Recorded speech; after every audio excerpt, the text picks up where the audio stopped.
양평 고속도로 관련된 얘기도 나오고 있는데요. 범죄가 너무 많다. 당선 19일 만에 국토부가 움직였다고 합니다. 그러면 당선 19일이면 아직 국토부 장관도 누구를 할지 정해지지 않은 때예요. 취임 전이니까. 취임 전이죠.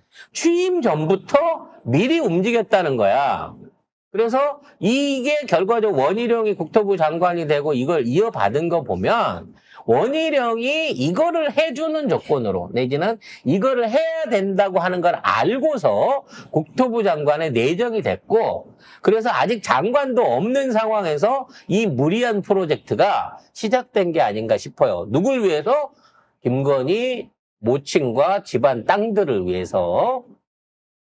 윤석열 당선 후 불과 19일 만인 2022년 3월 29일 국토교통부 도로정책과 김호 팀장이 경동 엔지니어링, 동해종합기술과 서울 양평고속도로 노선 변경 작업을 위한 용역 계약 체결을 위해서 만났다고 합니다. 경동 지금 캄보디아 나가 있습니다.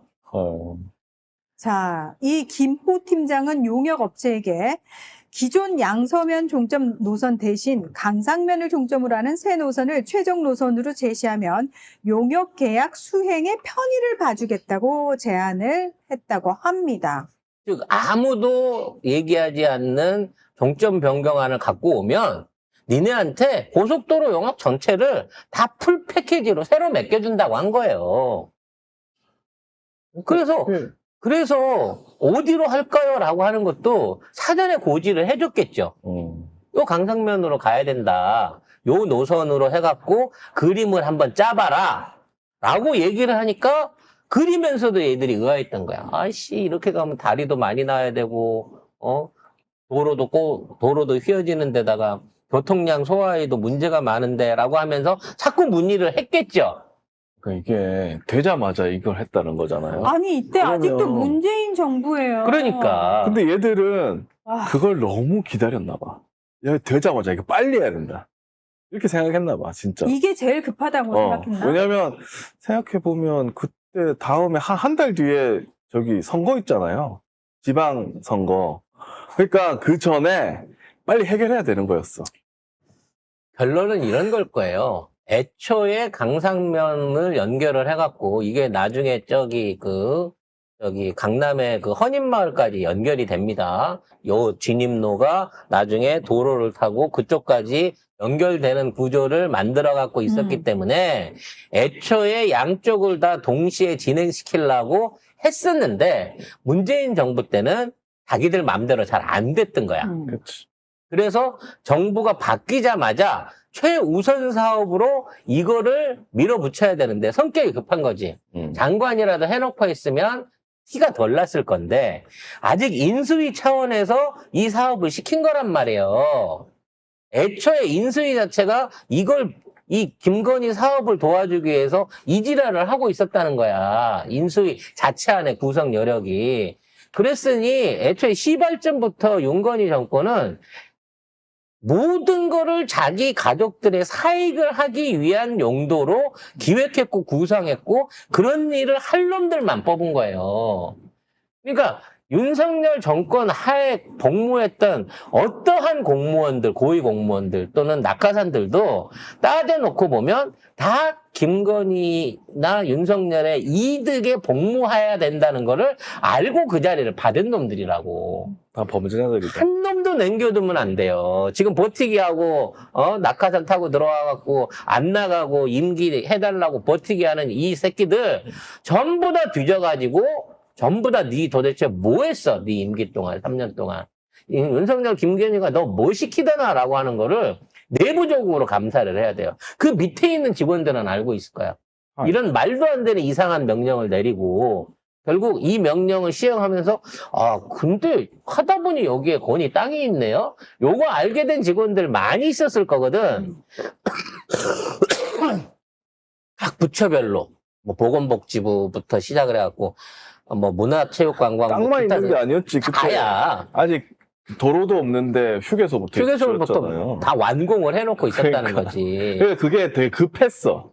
이게 만일에 제일 그게 급했어. 안 되고 착공이 저쪽으로 돼버리면 이거를 다시 원복을 시키는 게 너무 힘들 걸 알았기 때문에 무리수를 더 가지고 인수위 시절부터 이 지랄을 한 거예요. 정말 대단한 범죄자들이고 국고를 또는 나라의 경제와 나라의 자산 가치를 정말 어마어마하게 헤쳐먹었다라고 볼 수밖에 없는 상황인 것 같습니다. 윤석열 정부 3년 동안에 공기업이나 국가가 소유하고 있던 토지 건물들이 팔려나간 게 수천억 원어치라고 합니다. 근데 이게 다 비공개로 가갖고 어떤 기준으로 얼마에 팔려서 누가 사갔는지를 지금 모른대요. 그러니까 진짜 3년인데도 이마만큼을 헤쳐먹었으면 5년을 풀 패키지로 했거나 중간에 계엄을 성공해가지고 야당이라든지 민주 세력들, 시민 세력들을 정말 억압하고 깔아뭉갤 수 있는 수준이 됐다 그러면 캄보디아 됐지 우리나라. 진짜 캄보디아나 라오스나